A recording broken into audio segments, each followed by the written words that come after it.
percayalah, imanmu itu akan mendatangkan urapan atas dirimu. Dan urapanmu itu akan tepat pada waktunya dan tepat guna pula. Tuhan akan mengurapi Anda seperti orang lain, karena orang itu nggak ngalami apa yang Anda alami. Tapi kalau Anda pakai imanmu dan tidak lepaskan pengharapanmu, kalau Anda sungguh-sungguh mencari wajah Tuhan dan merenungkan firman-Nya, manusia roh Anda itu tidak terjamah oleh keadaan.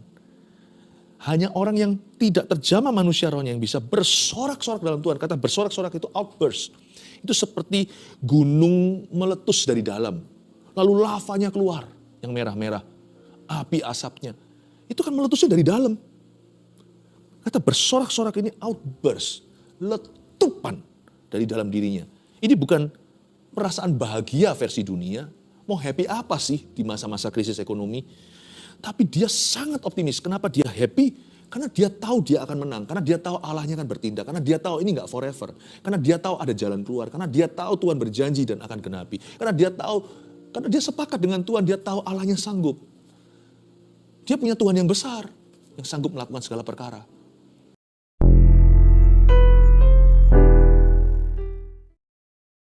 Mulutku mengaku bahwa engkau baik bagiku.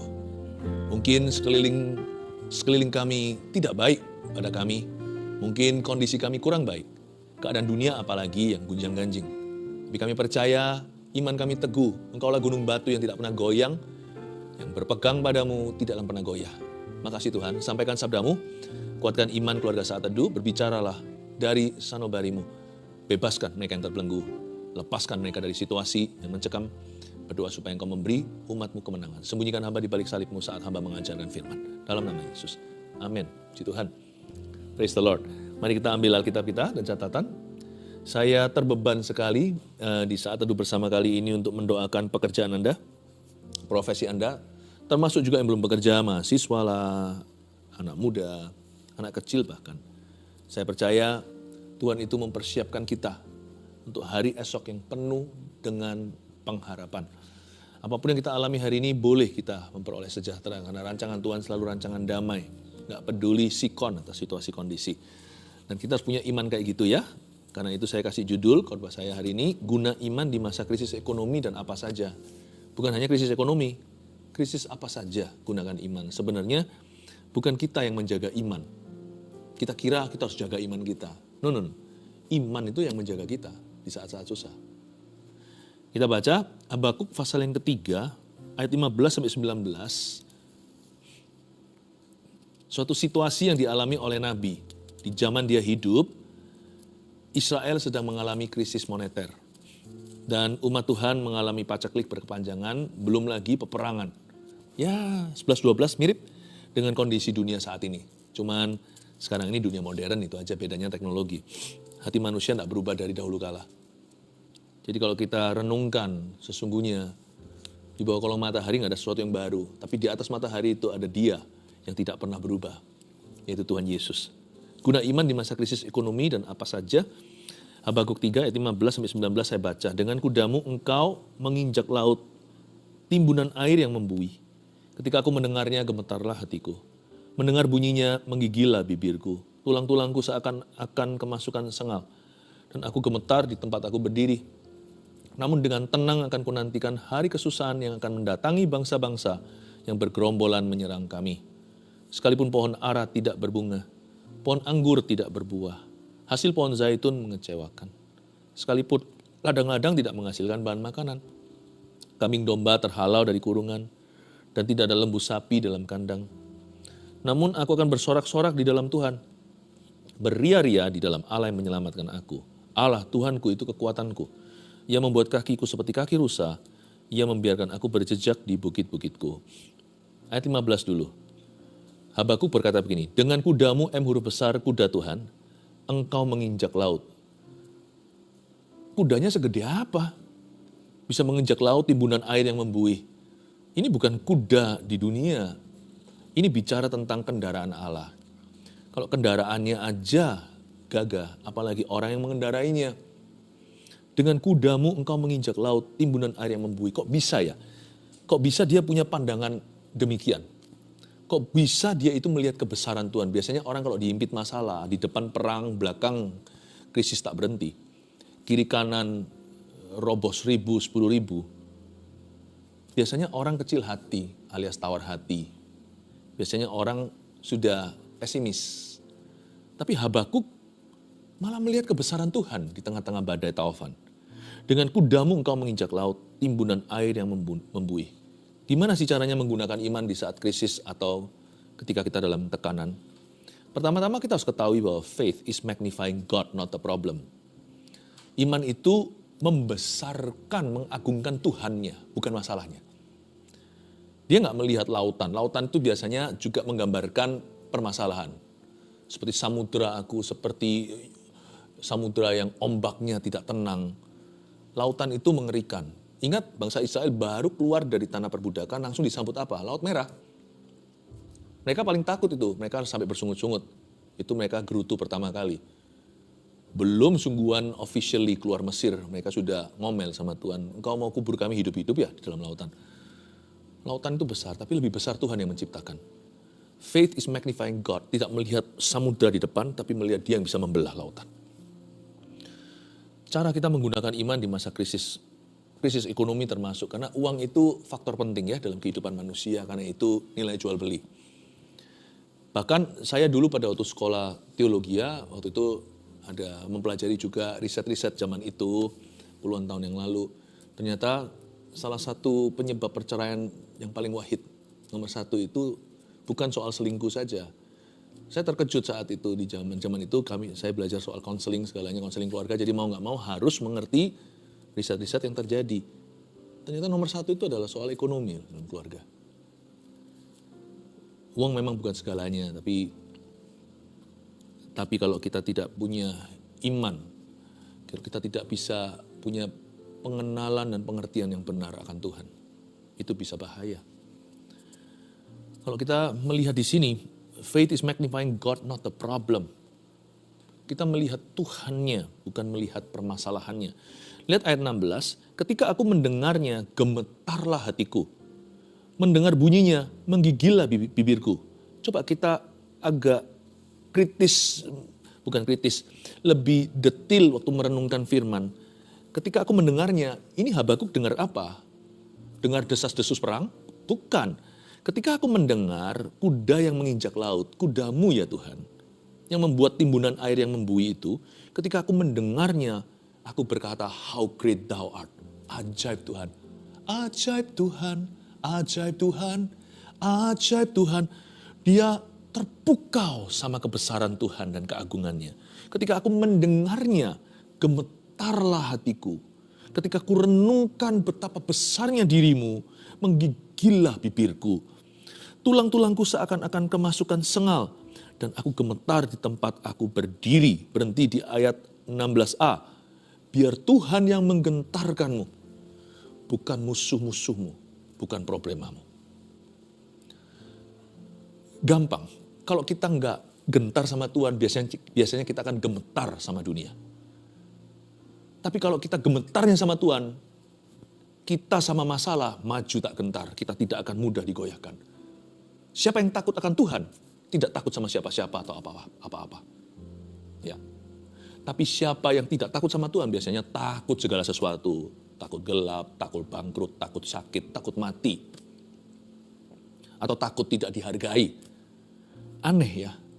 Ada nilai tukar secara rohani, ada hukum yang tidak kelihatan. Kalau bibir kita menggigil karena kita itu menyanyi sungguh-sungguh dan mengagungkan namanya lewat lidah bibir kita dan mulutku memuji. Biasanya justru hati kita tidak akan gentar menghadapi. Dan ketika kita dalam tekanan, kita bisa tetap optimis, bisa tetap berharap kepada Tuhan. Gemetar hatiku ketika merenungkanmu. Gemetar hatiku ketika aku mendengar kudamu menginjak laut. Sehingga laut itu airnya membuih.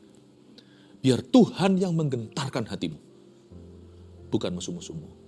Jadi kalau saya lagi dalam tekanan, saya noleh ke Tuhan. Ini bahasa kiasan.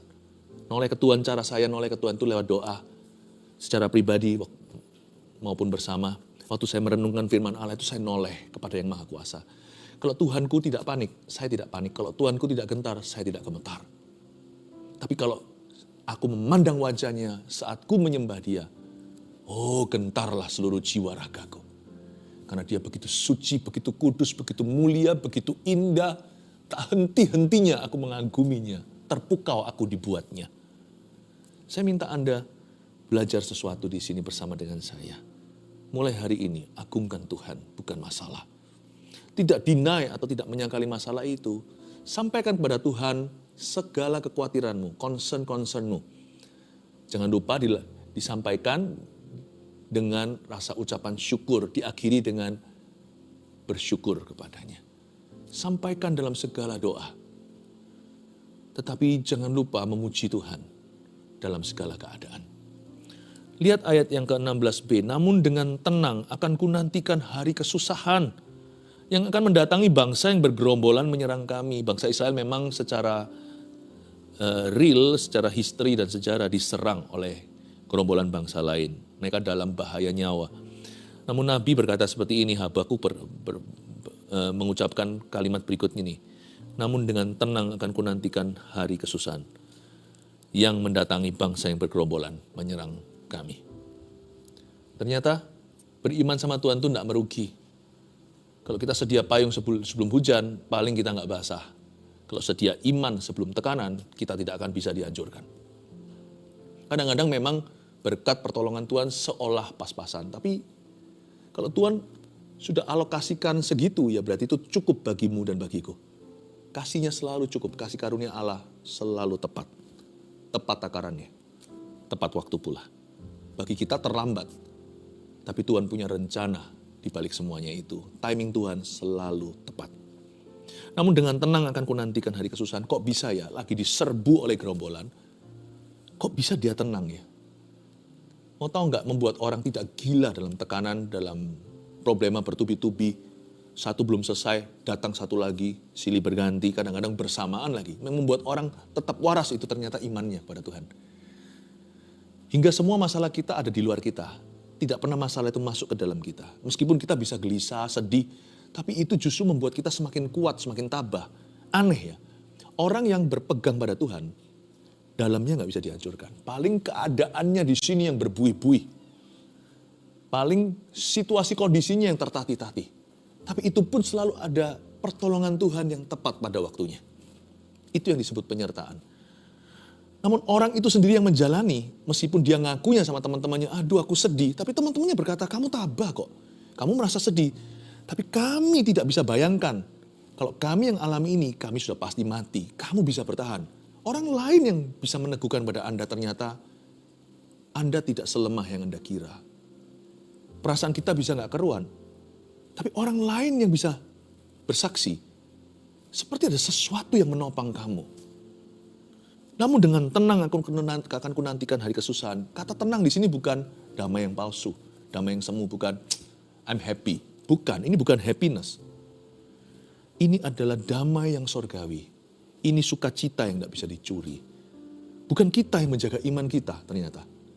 Ternyata kalau kita itu sudah memupuk iman kita ketika krisis datang, iman itulah yang menjaga kita supaya tetap waras, tidak gila, tetap tabah, dan bahkan suatu hari, suatu waktu nanti kita bisa menyaksikan kebaikan Tuhan. Ayat 17, saya tunjukkan sebuah gambaran tentang masa paceklik atau musim kering yang terjadi.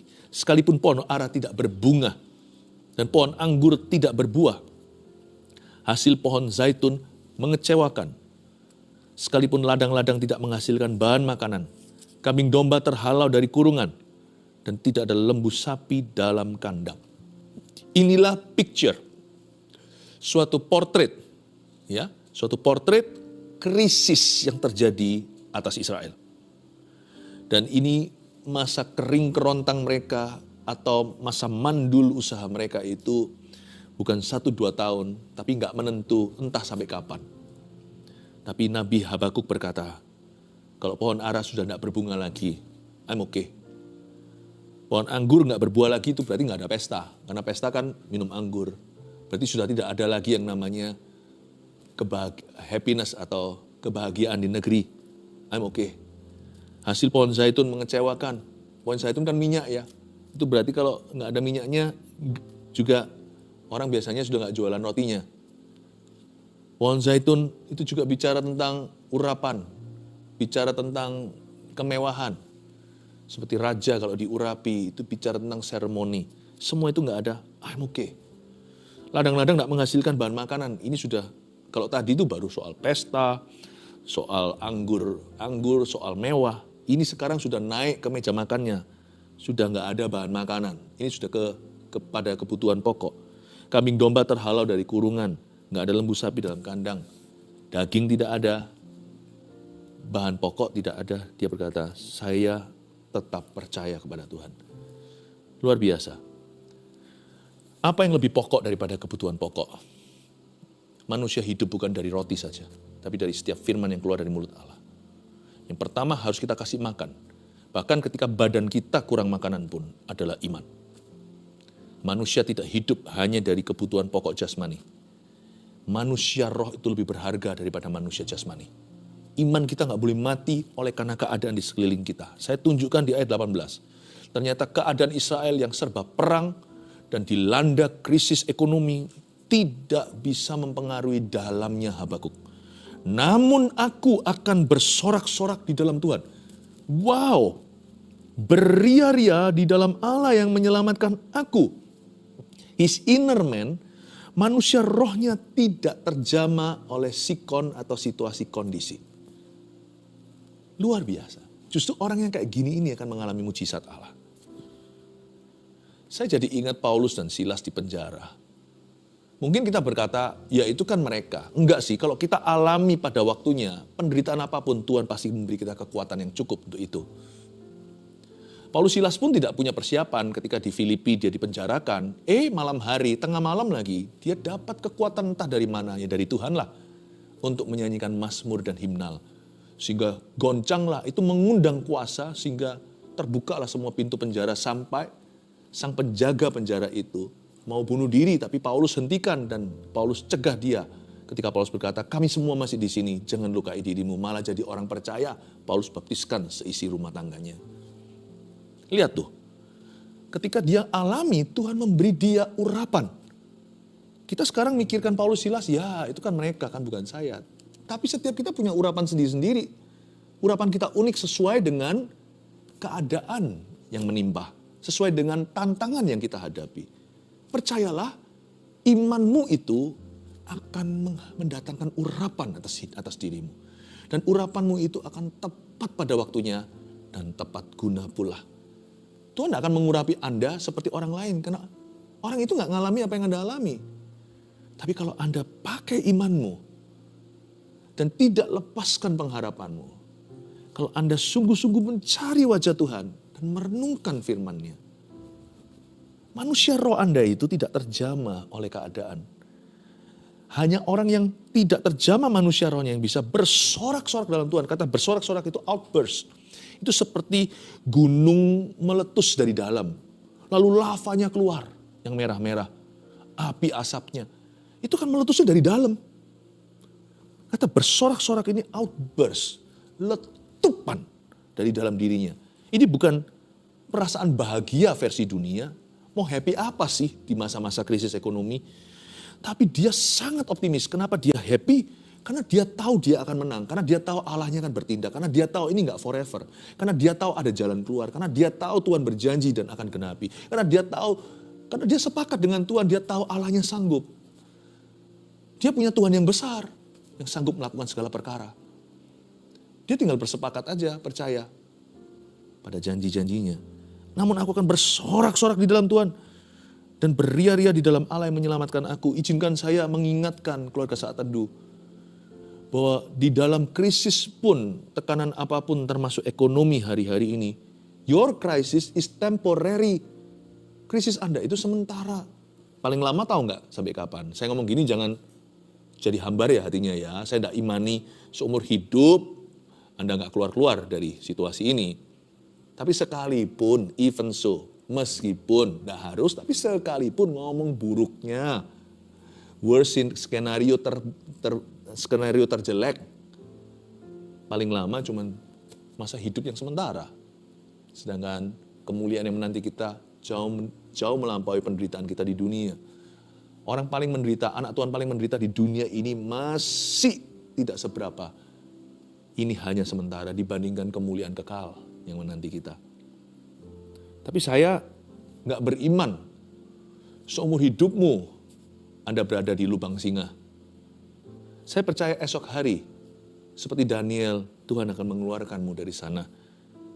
Tapi izinkan saya mengingatkan bahwa selama apapun, seawet apapun masalahmu, krisismu dan krisisku di dunia ini, di hidup ini, apalagi krisis ekonomi itu hanya temporary.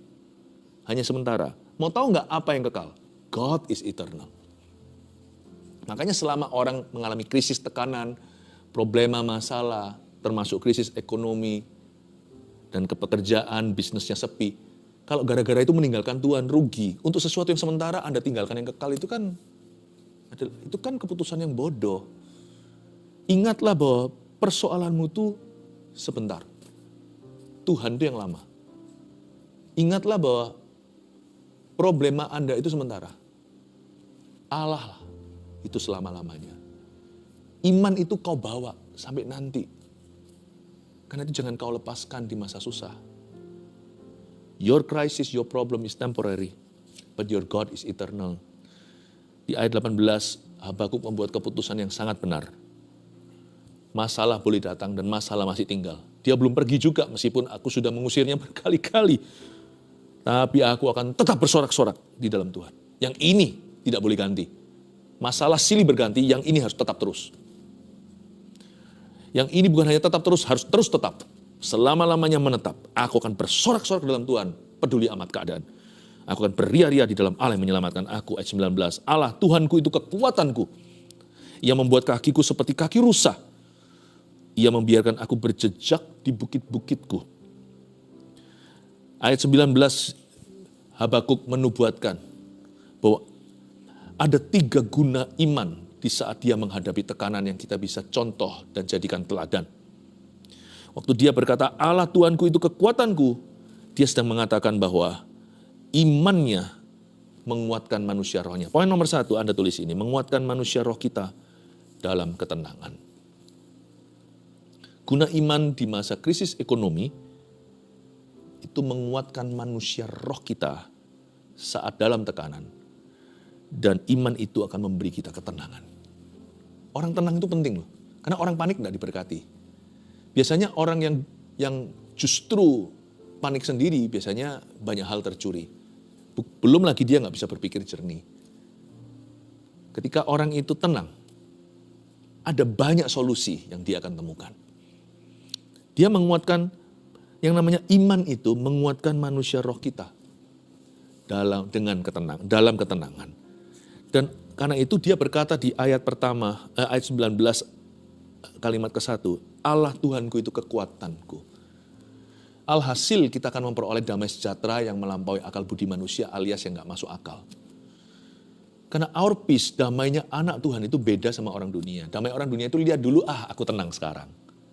Setelah lewat, sekarang aku gak worry, aku gak khawatir lagi. Damainya anak Tuhan itu dengan iman.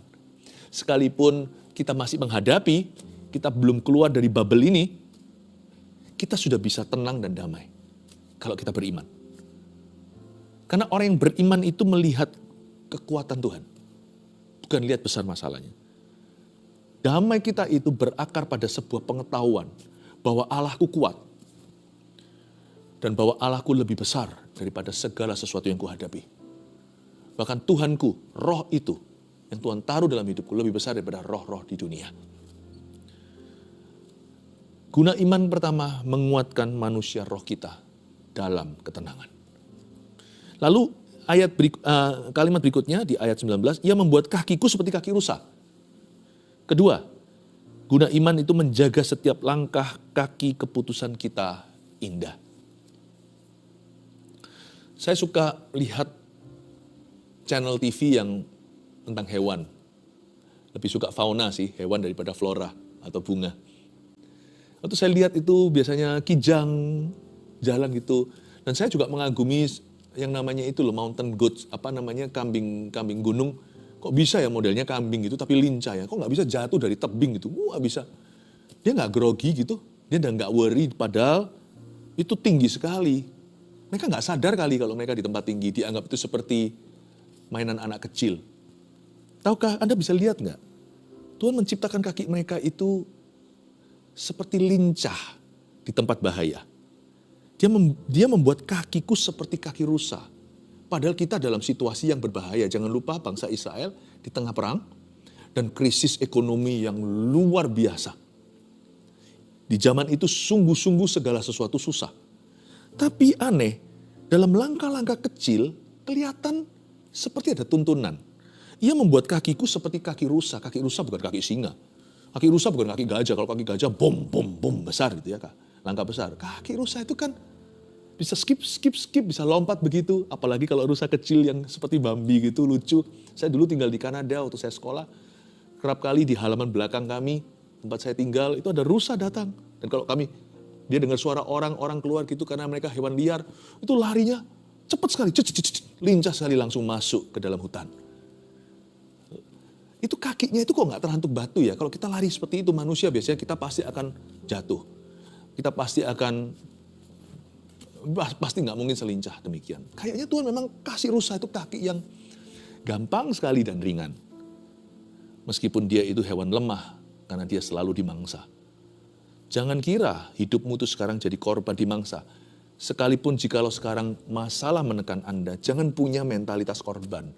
Doa sama Tuhan, pakai imanmu. Bilang gini, Tuhan jaga ya setiap langkah kecil kakiku itu, setiap keputusanku itu, buatlah indah. Aim for small successes.